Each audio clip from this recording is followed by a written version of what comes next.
Collaboration, communication, transparency, and authenticity, these are the keys of corporate and personal well-being. But did you know these are also the keys for success for horses and their herds? As humans, we strive to find our own personal balance, to find our own equilibrium. Sometimes we fail, sometimes we succeed, sometimes we land in the middle. But horses rarely fail at finding these things, and they'll run at all costs to find peace and balance and equilibrium. They can be brave, they can be confident, they can be shy, they can be delicate.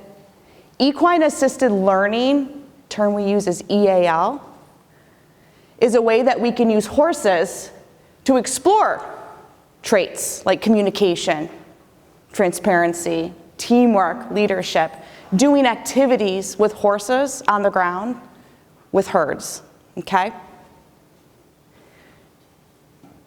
The typical EAL session, it is going to include a corporate group, it's going to include possibly a field trip, student groups, families, individuals, kids, grown-ups, but usually it's folks who have never worked with horses before.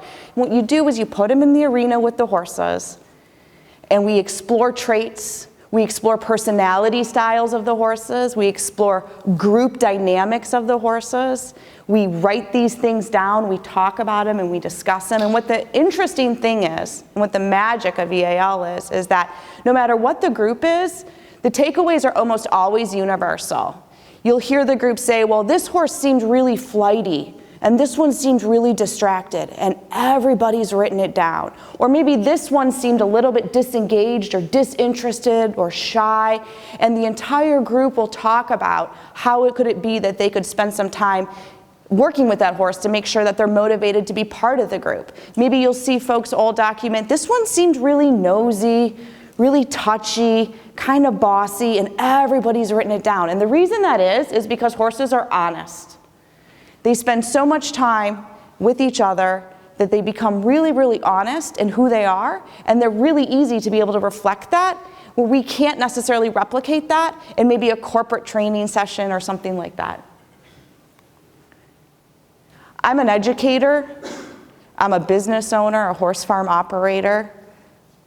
I'm also a financial professional, and what I witness in all these different places is a lot of similarities of people running so fast that they don't take a lot of time to think about their mental, physical, emotional well-being and their connectedness to themselves and their community. And horses aren't like that. They'll run at all costs to find their personal balance, to find their equilibrium. Part of the reason they do that is because, unlike us, horses are a prey animal. And so they have to be very, very aware of what the other is feeling, of what they're feeling, when it's safe to do something, when it's not safe to do something. As you can see in this picture, they've decided it was safe to take a nap in the sun. In this picture over here, you can see that they've decided that they're going to go have a group dinner together.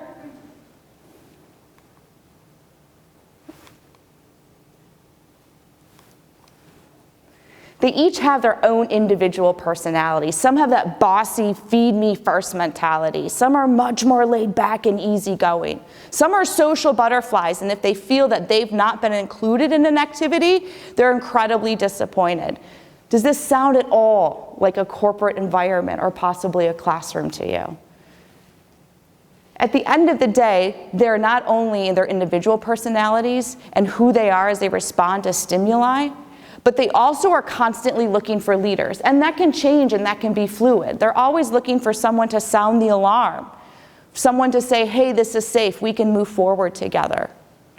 Horses can be introverts, they can be extroverts, they can be bossy, they can be narcissists, they can crave variety, or they get bored, or they love repetition and they want to do something again and again and again until they get it right. Does that at all sound like the corporate workplace or possibly a classroom? When you think about the workplace today, we spend a lot of time developing leaders to maintain product or service integrity, and sometimes we lose in the shuffle individual personality styles, individual contributions. That's not something that horses struggle with. And when you think about how we interact in our communities, and how we interact in our classrooms and how we interact with our families and each other, sometimes it's really, really important to remember what's the personality of the person I'm dealing with. What's their individual motivation? What scares them? What enthralls them? What gets them excited? When you think about the history of horses, horses have been here much longer than we have, and we've partnered with them in the past number of centuries for work and war and play.